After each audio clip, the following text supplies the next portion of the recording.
Welcome, Army fans. This is Joe Iacono with GoBlackKnights.com.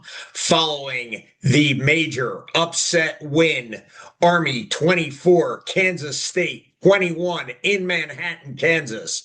If we were to have an article and give it one headline, it would be back on schedule. After the disastrous upset loss at home last week against Tarleton State, this team got up off the mat, picked themselves up by their bootstraps, strapped it on, and went out and beat a Power Four team in their home stadium, Kansas State, who, while, okay, they've struggled. They lost a close one to Iowa State, good opponent in Dublin. They won a close one against a not-so-great FCS team in North Dakota, and now they lose to Army. If you watch that game or have any idea what football talent looks like, Army beat an extremely talented team tonight, 24-21. Avery Johnson is the real deal at quarterback for Kansas State. That guy was dropping dimes all night when he had the ball. We'll get into that in a minute. I've been following Army football a long time. Since 1989, if you want the exact figures. And other than some Army Navy wins and maybe an Army Air Force win in 2017, this is probably the biggest and best win I have seen by an Army team. The conference championship win against Tulane last year was huge. This was a bigger deal because it was on the road and it was a P4 team. I know Army beat Missouri in 2021 with that very good team that was in a bowl game on a neutral site. And as most bowl games go these days, excuse me, I'm so fired up, I'm out of voice. As most bowl games go these days, Missouri did not play some of their best players in that game, right? They had holdouts. This was Kansas State's best team, their full arsenal, their best effort. And Army went into Manhattan and straight up punched them in the mouth. Yeah, the score was close, but physical, just smash mouth. The Army game plan, the execution was perfect. And for those of you last week who were criticizing Cody Worley and his game plan against Tarleton State, you are, as I see on social media, tell me you don't know ball without saying you don't know ball. You're an idiot and you should never comment again on football. Cody Worley's game plan was not the problem last week. He didn't turn the ball over 3 times. What Cody Worley did tonight was a masterpiece. He kept Kansas State in that high-powered offense off the field for most of the night. Here we go. The second half, most of the second half, K-State had 1 possession, 4 plays. And Army's defense, I'll tell you what, Nate Woody pitched a shutout as well. That guy was lights out tonight. Kansas State's high-powered offense. One of the touchdowns they had, the long pass down the sideline for their first touchdown, Jabril Williams had great coverage, and it was a dime, and that thing was just perfectly executed. Good for Kansas State on that one. The other touchdown was the kick return, which Munkin said they have to clean up. But then how about they follow that right up with the onside kick, which wasn't supposed to be an onside kick. It was a squib. It happened to hit the kid in the leg. It bounces back and Army recovers it. It's about time. Out of all the games we've ever seen, how many breaks does Army get? Not a lot. And they got a big break there that obviously led to the eventual game-winning touchdown. After Dawson Jones comes in and makes a clutch 35-yard field goal from the left hash after he had missed one from the left hash last week. Let's talk about the offensive line. The offensive line was amazing. Like I said, I mean, the second half, the drives, 15 plays, 17 plays. They ended up with 237 yards rushing against a really good rush defense. Kansas State had held teams to 2.7 yards per carry prior to this week.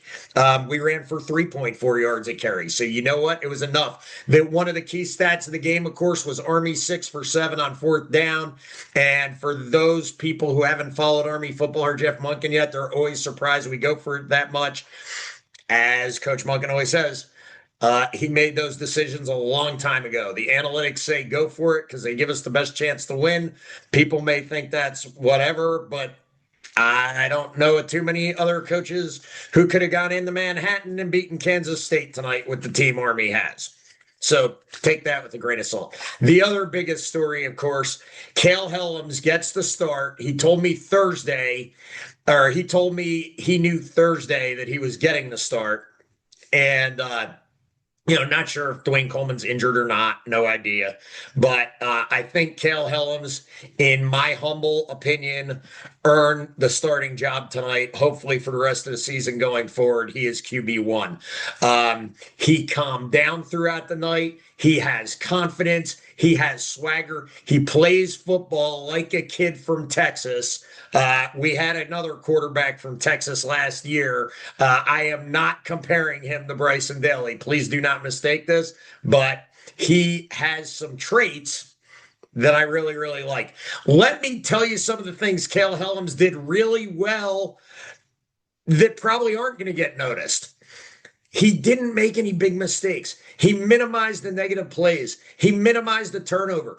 Everybody's going to talk about his fourth down completion right before halftime to get the game to 13-7 to Brady Anderson. Which, by the way, hold that thought. We got a real receiver in Brady Anderson there. That kid's got hands, and he's got some decent speed. But the play before that, he chucks it out of bounds. When he didn't see something, he ran to the sidelines and chucked it out of bounds. He didn't take a lot of bad plays, a lot of negative plays, make a lot of mistakes, or do things that's going to put the team or the game in jeopardy. He's the first Army quarterback I've seen in a while who didn't try to force any bad passes. What I love about this kid is he knows what he's capable of, and he plays. My father always used to say, Joseph, make sure you play within yourself. What that means is know what you're good at, know what you're not, and play to your strengths. Cale Helms does that. He did not put that team in bad positions at all. And man, did he have some tough runs for 4 yards, 5 yards, 6 yards, 2 yards, 9 yards, 11 yards. My goodness, 40-something carries. I just loved it. And the offensive line, again, big props to them. One of the things Coach Monken told me in the postgame presser is they met as a staff last Sunday. They were really frustrated with the effort against Tarleton State by the offensive line, and they wanted to go physical in practice, knowing there would be some risks and potentially some guys wouldn't make the trip. Paolo Generelli was banged up and on Thursday wasn't going to make the trip, and he played every snap tonight and just did an amazing job. The O-line grew up before our eyes against a couple of really good linebackers and a really good run defense tonight. The O-line, much as we want to talk about Cale Helms, the O-line is why we won that game. Noah Short had another really nice game.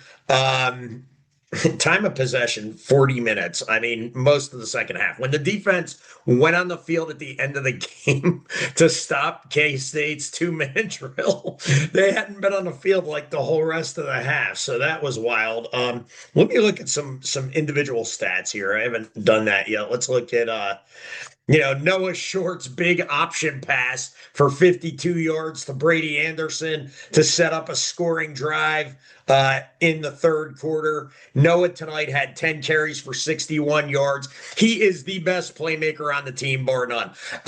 Good on you, Cody Worley, for making sure we get the ball in Noah Short's hands at least 10 times a game, because this dude makes plays even against FBS P4 guys.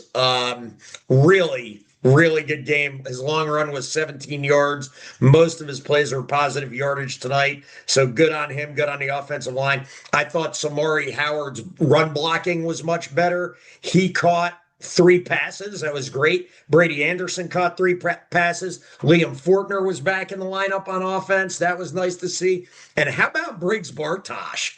When Hayden Reed went down with an injury, Jake Rendina went down with an injury. Hopefully those guys will be back soon. Hopefully the bye week helps them. But Carson Smith's stepped up big time, but so did Briggs Bartosh. Briggs had 3 carries for 11 yards. He's got a nice little wiggle. He blocks well. Really like the depth and the talent of the B-back room and how all those guys are different. Jake Hayden, Carson, and Briggs, all of them bring a little different kind of wiggle to the offense. They're a little different dimension, if you will. Um, so, man, I mean, what a win for the Army team. I mean, they're down. Army can't play from behind. They're down 13 nothing late in the second quarter. Put together a 2-minute drill, score on a fourth down pass. My buddy, shout out Bobby Bang, class of 93. My buddy Bobby Bang texts me and goes, Joe, when's the last time Army scored on a fourth down pass? Was it before we were born? And we're not exactly young spring chickens. So I looked it up, and it was actually 1996, the Independence Bowl. Ronnie Makeda to Ron Richardson for a 30-yard touchdown was the last time Army scored on a fourth down pass. But that play was just, I mean, when we went for that, I'm like, man, I'm like, yeah, I guess 4th and 1 is a go in Monken's analytics book, but this is going to drive me crazy. But lo and behold, he doesn't do that. We don't score there. We don't win the game. It's that simple. And last but not least, let's talk about that defense. Man, how you hold Kansas State to 13 points, especially one where we didn't get a fourth down deep in our own territory and they had a short field and we hold them to 3. Really, really good stuff there. So 13 points. The linebackers had a great game, Andon Thomas and Caleb Fortner, whether they were putting pressure on or dropping into coverage. The secondary played great. I thought the corners played lights out against a super talented receiving core. And let's talk about junior or senior phenom Colin Madison from the Kansas, Oklahoma area. Colin, 3 plays in a row. Jars a ball loose from the receiver. Should have been a fumble, but they called it incomplete. Then Kansas State goes back, gets the first down. Jars another ball loose on the next series and then makes a circus catch on a tipped ball interception. Colin Madison gets our defensive game ball for sure. Casey Larkin had a great game again. But Colin Madison gets the defensive game ball, and offensive game ball is going to go, of course. While I could give it to the whole offensive line, we're going to give it to Cale Helms for starting his first game on the road against a P4 opponent in Kansas State and coming away with a victory and just dominating. The Army offense ran exactly the way the Army offense is supposed to run. And it was, for those fans who hate Army football, it was probably the boringest game in the world in terms of that style of play. But for me and people who love the option and love the way this offense works when it's running well, that thing was a work of art. Monken talked about how proud he was of this team coming back from adversity, picking themselves up off the mat, how proud he was of the offensive line and how tough they were. Having to put together those long drives. Obviously, the defense is tired, but you don't think the offensive line gets tired? They do. But it was just, he talked about the mental toughness of West Pointers and how tough it is to be a West Point grad. And I know that made a lot of alumni proud. I've never seen Coach Monken. I've seen him excited after wins, obviously. I don't know if I've ever seen him as proud of a team as he was of this team. Everybody had written this team off for the season. Oh, the season's over. We should look at starting plebe quarterbacks and getting them ready for the future. Again, please never comment about anything football related again.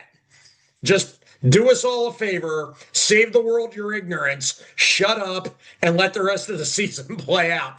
ESPN, that goes for you too, or whoever does those stupid power rankings. They had Army at 116. How do you like us now? Yeah, 1 loss. Well, let's drop them to 116. Here's a tip. Whatever algorithm or equation makes up those rankings needs a serious overhaul if 1 loss does that to you. So just an unbelievable win. Definitely the biggest road win I remember since I've been watching Army football. Go to a P4 stadium and walk away with a win like that. Just a great effort. Special teams game ball. We're going to split it. We're going to go Anderson, Britton, and Dawson Jones. Dawson for making a field goal, and Anderson for that awesome unintentional onside kick, which I think was covered by Cole Seawright. So you kind of throw him in there too. But now where do we go from here, right? The team's 1-on-1. 1-1. 1-on-1. It's late. Sorry, people. The team's 1-1. So they're back on schedule. I think we all had them at 1-1 at this point in the season. It's reversed, but let me tell you what else. That win, and I asked this question to Noah Short in the presser, that win going into the bye week before we start American play gives them a huge burst of belief and momentum. And Coach Monken always says momentum is belief. So it gives them a huge burst of belief and momentum going into the bye week to get ready for American play in what is, thanks to the transfer portal, an improved American conference. UAB looks much better than they did a year ago. North Texas, they don't look great, but they're always tough. That's who we play first at Mikey coming off the Temple looks very much improved. ECU, obviously, ever since they've gotten their new coach, looks a lot better. They finished last year strong. Tulane just looks lights out. And I'm just thankful for now, honestly, that South Florida is not even on the schedule. We'll only see them if we get to the conference championship because that team smoking Boise and then beating Florida. Woo. And the Squids look good. I don't know. Thought they looked kind of lackluster today against UAB for whatever that's worth. We'll see how we do against UAB, but I didn't think it was Navy's best performance by any stretch of the imagination. But anyway, we are not going to talk about that team. Plenty of time to do that later in the year. Right now, we're excited about Army. We're excited about the win tonight and where this team is going. Could not be happier with the way they played tonight. Really textbook, and from about the middle of the second quarter on, there really weren't too many mistakes that the team made. No penalties.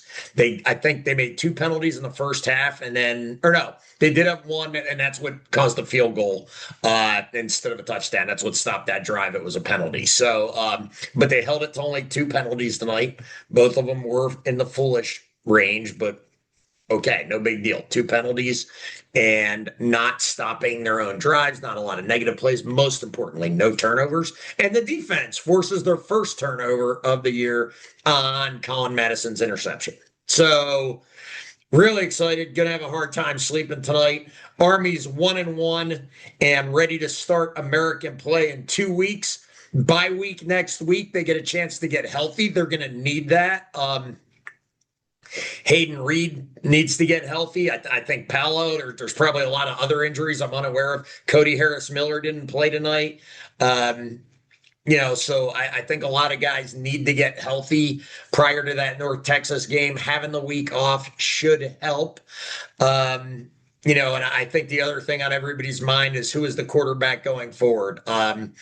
In this analyst's mind, Cale Helms won the job tonight.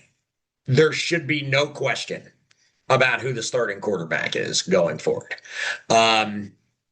If that doesn't mean Coleman doesn't need to be ready. I mean, Cale probably, I hate to say it, but it's hard for a quarterback to get through a whole season in this offense and not get hurt.